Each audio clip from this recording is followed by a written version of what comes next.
It's beautiful. So we end up in America, in New York. I was living in Jamaica for a long time. I always wanted to be a boxing trainer. Women should teach women and men should teach men. I was always a Muslim, but I have never practiced.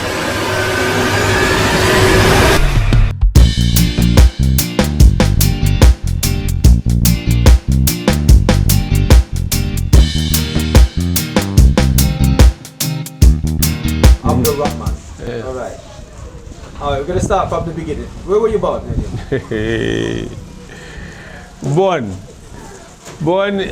I was born in Gambia. Let me see, conceived here. I traveled to England and Jamaica. I lived in Jamaica, I lived in Guyana. Wait, let's take it down or whatever. So, basically, your mom gave birth to you in Gambia? Well, she gave birth to me on the way to the Caribbean. On the way to? Caribbean. From Gambia? Yes. Where was your parents born? Yeah, my parents, one is Caribbean, one is, they're basically African. They're African? Yes. Okay, I know you're going wrong. Yes, I'm going wrong because I don't like to talk about my private life. Okay, you don't have to. You know, I do. Okay, so basically, alright, let's come out of that part. Yeah, come out to that part. Alright, schooling? Where did you go? School. I went to school in London, in Holland Park.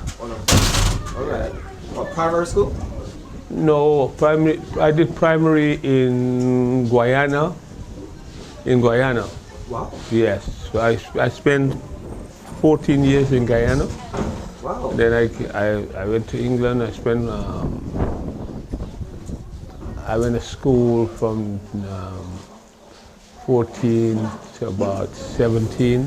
I finished. What's Guyana like? Guyana, wonderful, beautiful, nice place. Guyana and Jamaica is really a toss-up.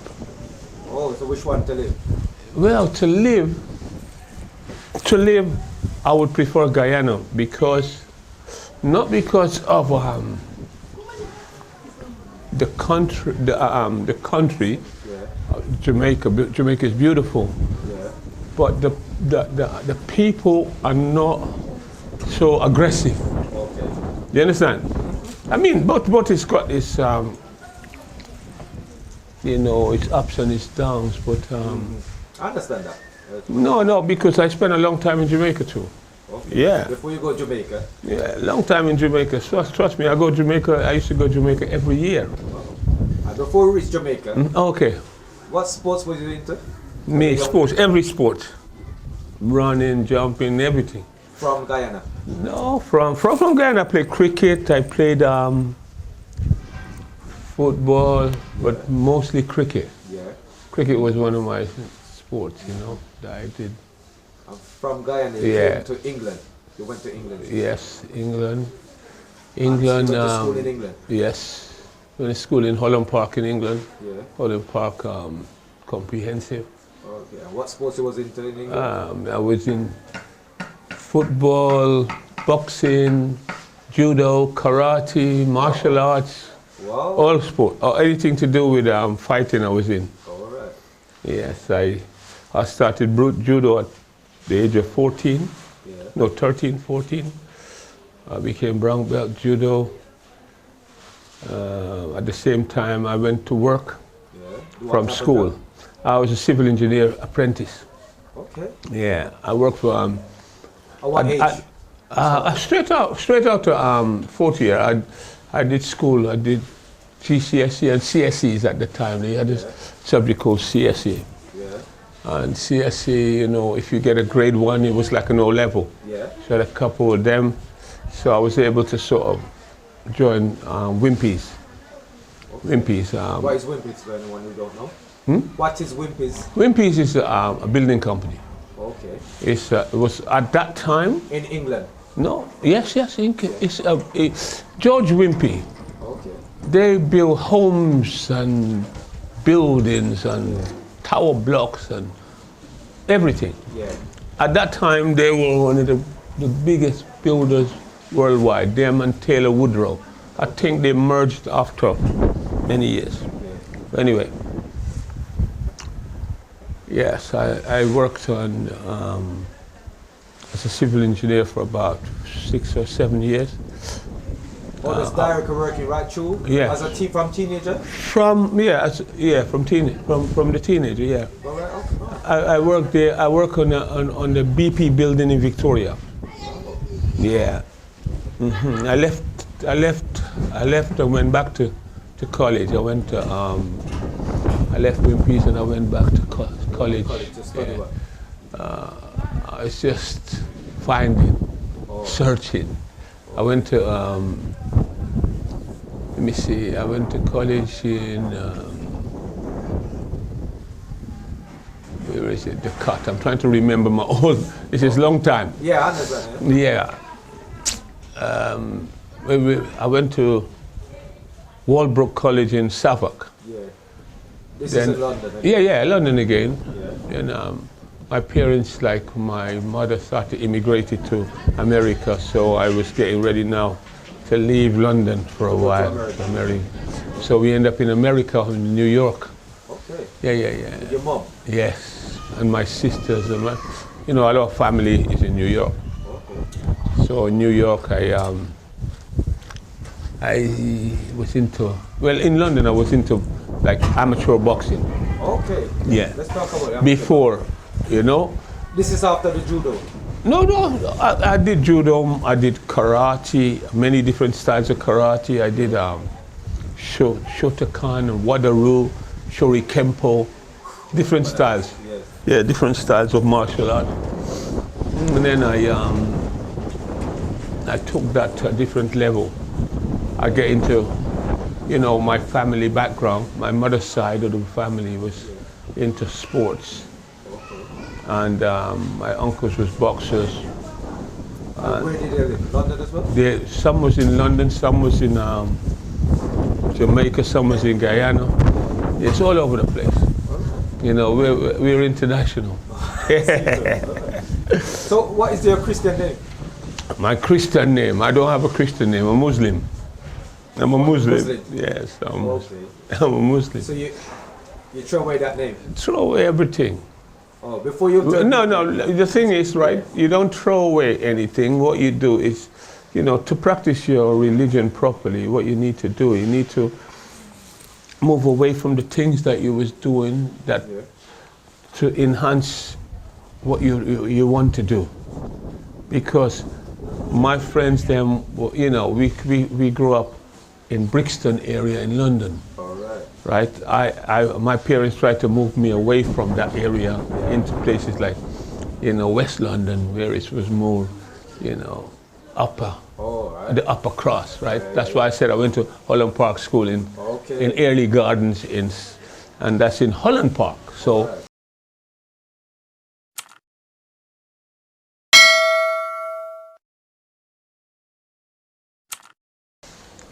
This is West London? This is West London, so obviously it's more like Notting Hill Gate, places like that. So,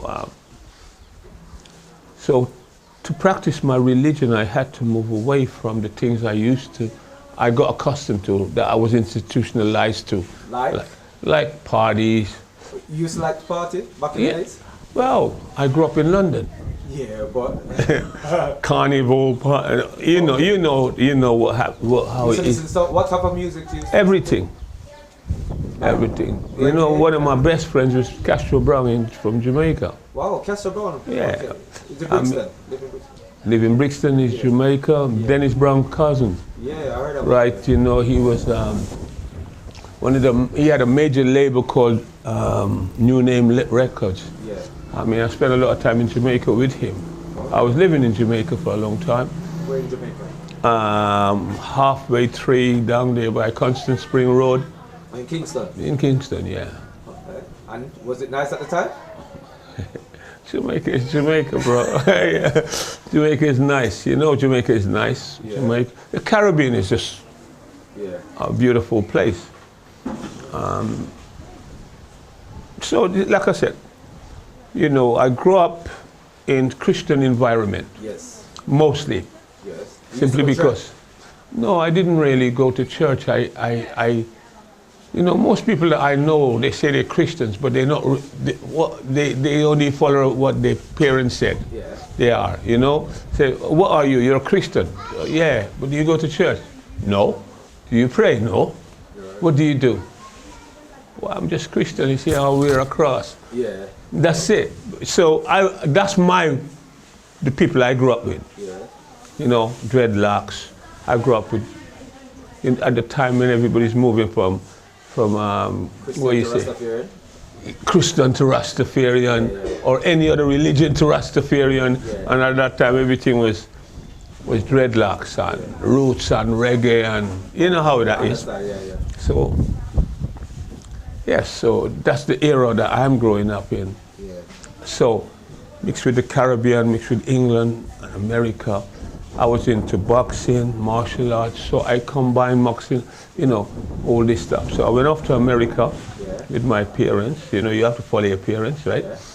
So in New York, I started doing boxing there because I finished now with the building industry. I got into sports because it's something that I always want to do. Sports. Yeah. I always wanted to be a boxing trainer. Right. What age were you when you went to New York? Subhanallah. Around? Maybe about 25. 25, mid-20s. Yeah, mid-20s, yeah. Was in New York.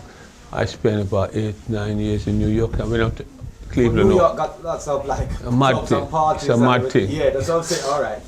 New York is crazy. Yeah. New York.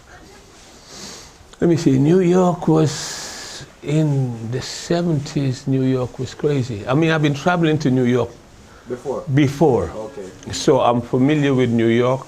I'm familiar with different parts of America. Yeah. Like Miami, Mid-East, Pennsylvania, places like that. And the reason I'm saying that is because I was in amateur boxing at, you know, I was teaching amateur boxing in Cleveland, Ohio. You was teaching at 20s? Yeah, I was teaching in my 18s, from I was 18. Wow. Yeah, I had extensive amount of fighting knowledge from coming from a fighting background. Yeah.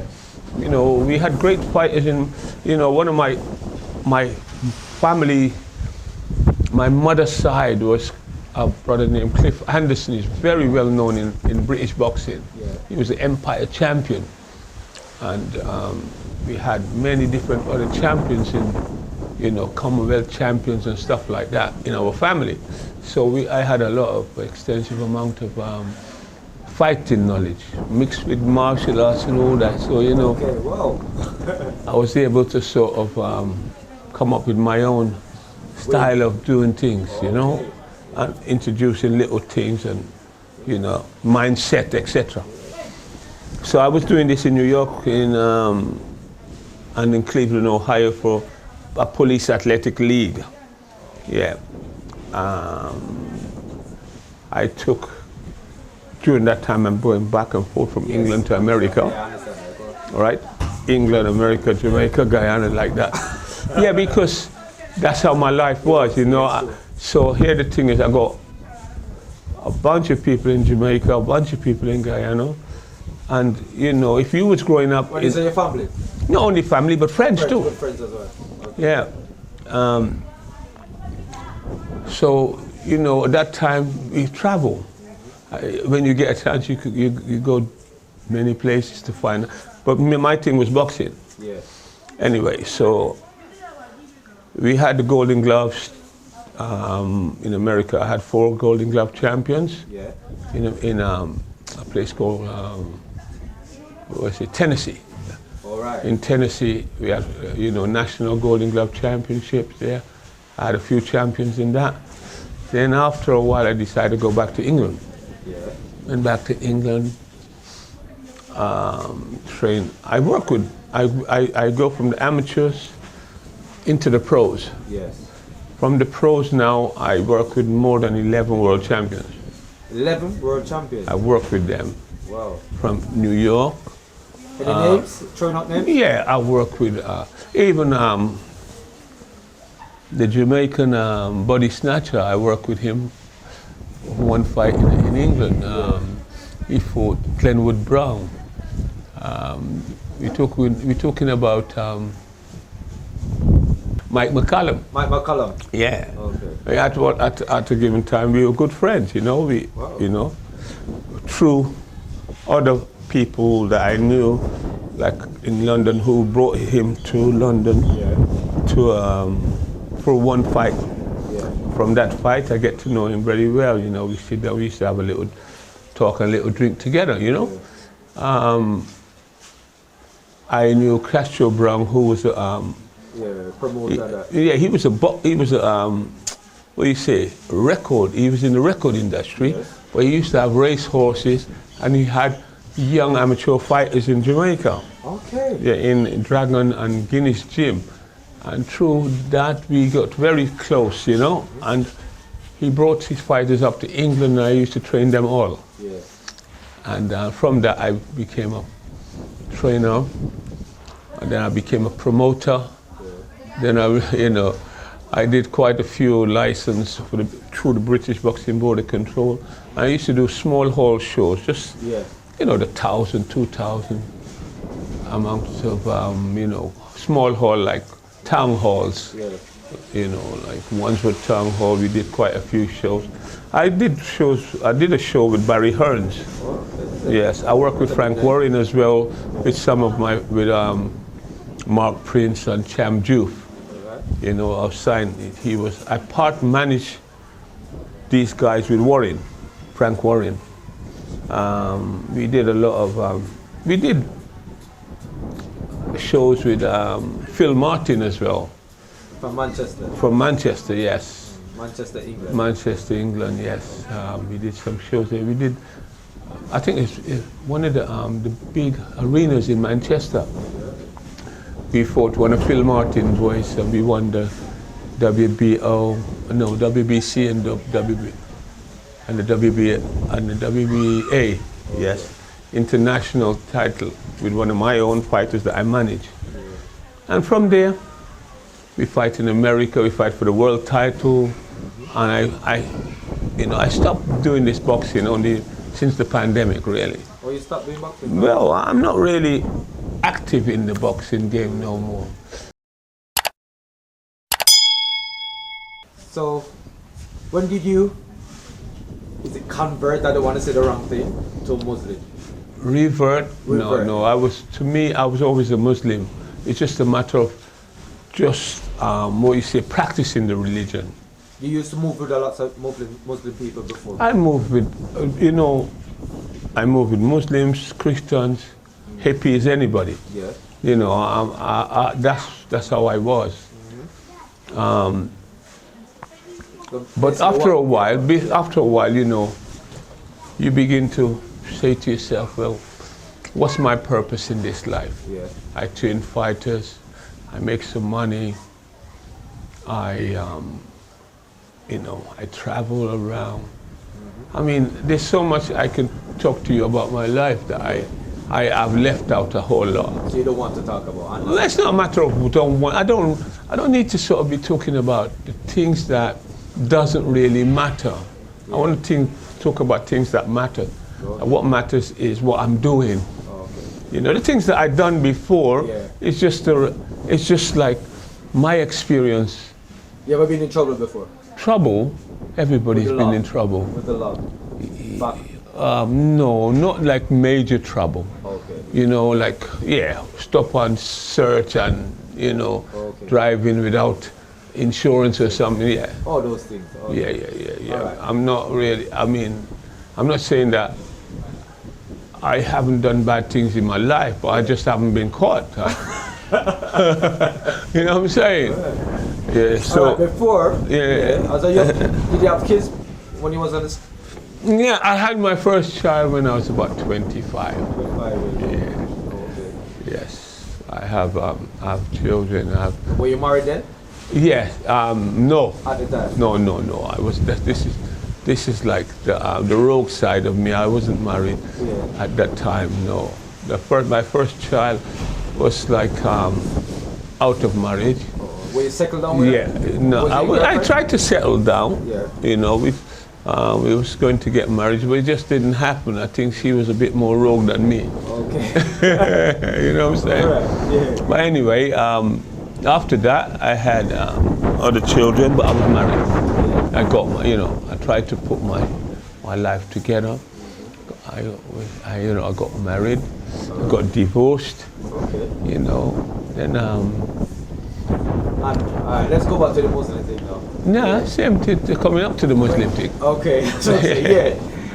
Then I started to come back to Gambia. Come back in I started traveling to Gambia in 1998, 96, 97, 98.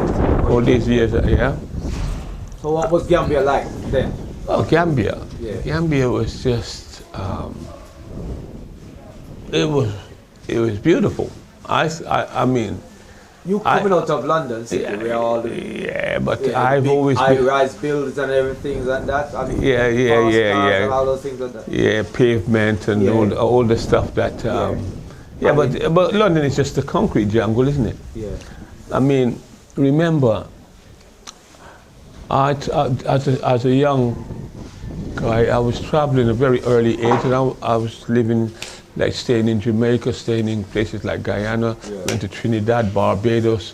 These are places that is green and luscious and beautiful, trees and flowers, and London was not like that. And Africa just seems to be the more, what you say, there's a good name for it the Australians come up with. Permaculture type of place, Africa, where beautiful trees. The Gambia, the Africans are the most beautiful people I've ever come across. And you've been and all over I've traveled. You're traveling. I've traveled. Trust me. Are you just not saying that? I'm not saying it because I'm here. Yeah. And I tell you the truth. Why would I be here if it wasn't like that? When I can choose London, New York, Paris, and I lived in Rome. Wow. Yeah, I lived in Rome for a while. I lived in a part of Italy called Foggia. Okay. Well, that's like the countryside. It's a kind of country, but it's very beautiful too. I was in Malaga in Spain and places like that. Yeah, I've traveled. Yes. Morocco. Mauritania, all these countries I've traveled to. Yeah. But when you get into Africa, from Morocco down, I think that it's the most beautiful place on earth. Yeah, and Gambia to me is the place, it's for me, because one, it's a Muslim place, meaning that I can practice my religion. I can right now, in a little while, you're going to hear the azan to go to prayer. I want to hear that. You understand? That's why I'm here. In London, you can't hear that. In London, no. Not so easy. In London, you have to look at your time, and you have to practice. You practice your religion under constraint, and you practice your religion. The people in London can say, "I'm ordained," and mentally they are, right?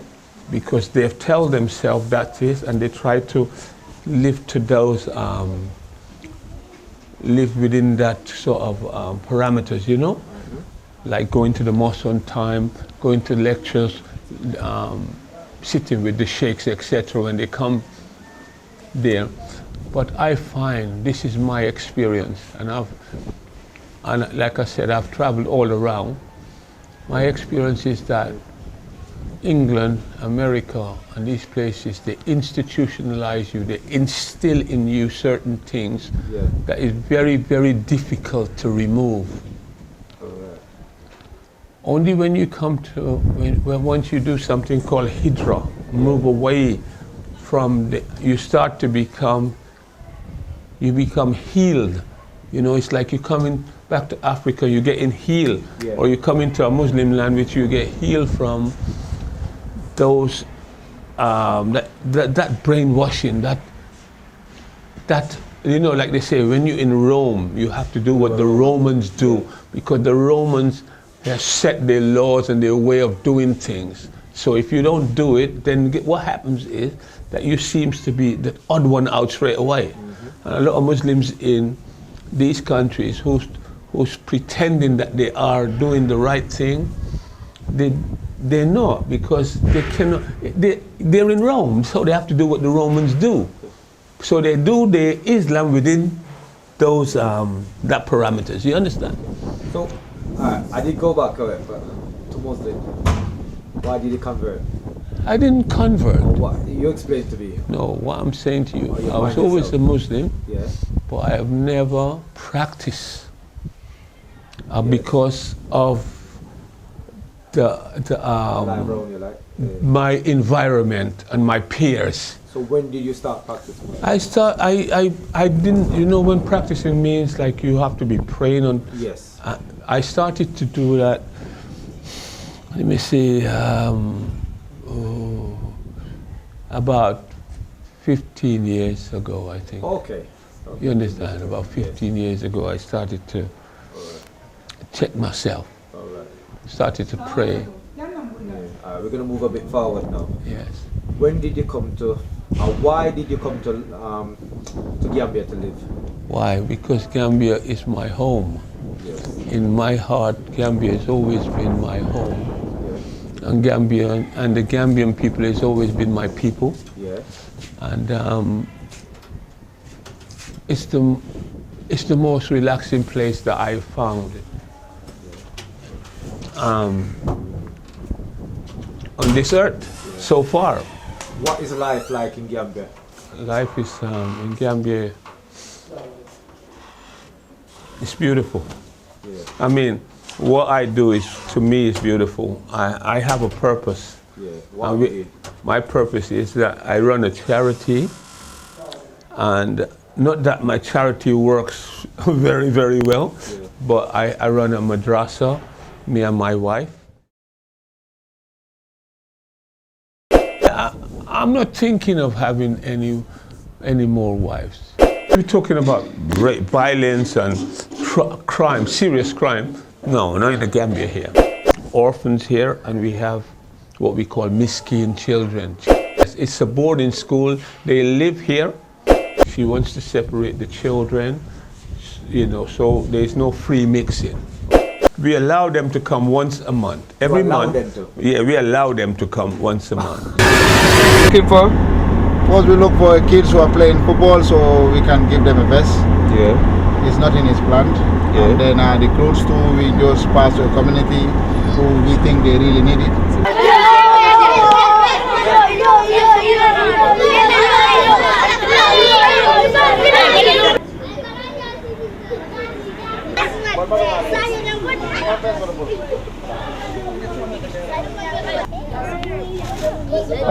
Because malom pendo bija muna de ngamera nying ila size ko ajibu.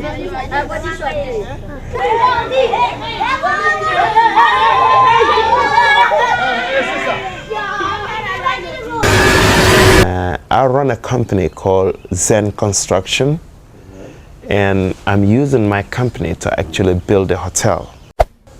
So this hotel is designed to get like more foreigners in, or local people as well?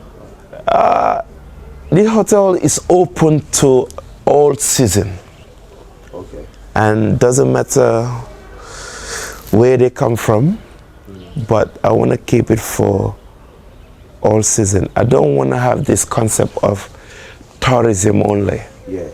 There's nothing you can use in English that I don't understand, and there's nothing you can write that I don't understand, which means my brain capacity is far more capable of what you can handle. Actually, I am working. You're the reason why I'm stuck here. If we could have those type of good training grounds around the country, by the next World Cup, Gambia might qualify to play the World Cup, because we've just been representing the country in the Africa Cup of Nations, and this with that young talented players, and we have abundance of those talented players if they are given exposure and assistance and a good contacts with them to be exposed to European and other African big clubs. Yeah. And So the football boots, we give you some football boots, but it was used, so you don't mind. People we don't mind that because it is very useful here. Yes. Because the amount of a football boots is very expensive. He said, well, you ain't black. And I can remember something hit me like a lightning bolt. I felt really shocked and really humiliated at the time. But I think on reflection, I'm so glad that I discovered Jamaica my own way. And then we shared what we shared together afterwards. A bit lost and a bit abandoned. But he had sex and made kids and then became a dad. And I can remember him. I can remember his suits. Okay. I seem to think I remember meeting him for the first time and thinking he was really tall. I would leave the house, people would start to ask me really unusual questions like, are you adopted, or who is she to you, when I would be with my mom?